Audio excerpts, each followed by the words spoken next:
Assalamu alaikum wa rahmatullahi wa barakatuhu.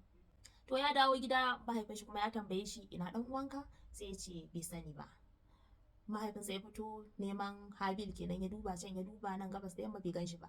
Daga ƙarshe dai yana duba har ya gano inda Kabil ya binne shi. Ya dawo gida yayi kuka aka ce ya kai kwana 40 yana kukan dan shi da ya rasa.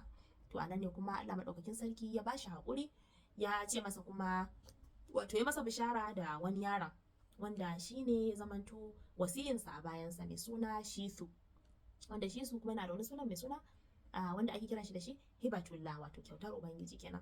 Allah ya masa kyautar Shisu kuma ya zamanto wasiyinsa a bayansa, suka ci gaba da rayuwa, suka haifi 'ya'ya da jikoki wanda Annabi Adam ya yi sama da shekaru 900, ya yi shekaru 930. So anan Annabi Adam ya yi wafati.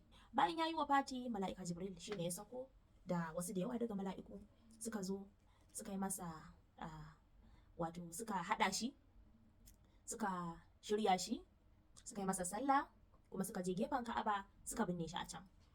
To ana haka Annabi Nuhu alaihi salam shi ma ya zo bayan abubuwan da suka faru a zamanin shi sun faru. Mutane sun ƙi su wato yadda da Ubangiji, sai ya addu'a cewa a halakar da su. Allah umarce shi da ya kirkiri jirgin ruwa katoto wanda za su shiga da shi da waɗannan tsirarin mutanen da suka yi imani da shi da wasu kuma dabbobi. So an yi ruwan sama, ruwa ta ƙasa, ko ta ina ruwa yana bulbulowa, sai ya zamanto a wannan lokacin duniya gaba ɗayanta ta shafe da ruwa, sai iya wannan jirgin na Annabi Nuhu shi ya zamanto ya saura kenan. Bayan ƙasa ta shanye ruwan, bayan an gama halakar da waɗannan mutane, ƙasa ta shanye ruwa, komai ya dawo ƙasa, sai Annabi Nuhu ya ga gawar Annabi Adam ta fito saman ƙasa kenan. To shine ya ɗauke ta a wannan lokaci ya kai ta wani guri daga wanda ba gefen Ka'aba ba, ya binne ta a can, wanda wannan guri a yau yana ƙasar Iraki. A ƙasar Iraki ma yana wani gari mai suna Kufa wanda a yau ana kiran shi da Najaf kenan. Najaf din ma a wani guri wanda daga baya bayan dubunnan shekaru aka binne Imam Ali alaihi salam a wannan wurin. Don haka a yanzu duk wanda Allah ya bawa dama ya je garin Najaf, ya je makabarta ko ce harami, ko ce wasu na cewa hubbare ko da Hausa, na Imam Ali, da aka binne Imam Ali alaihi salam kenan, zai yi ziyara ne ga mutum biyu. Akwai Annabi Nuhu a gurin, akwai kuma Imam Ali a gurin, sannan kuma akwai dimbin bayan Allah da yawa waɗanda su ma aka binne su a wannan wuri.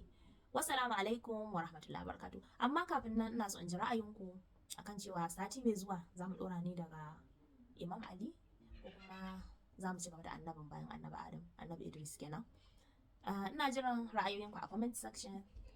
Sannan kuma ku ci gaba da bibiyata a shafukana guda 3 na Instagram, Facebook da TikTok mai suna Fatima Sani Hamza. Ku ci gaba da sharing, ku ci gaba da liking, ku yi following waɗanda ba su ba, ku yi following ɗina, saboda Allah Ubangiji ya sa idan muka ƙaru da juna dukkan mu za mu kasance a cikin ladan, kuma zai zamanto mana baqiyatus salihat, waɗanda koda wato abinda koda mun mutu in dai yana nan ana ganin shi, tabbas muna da lada.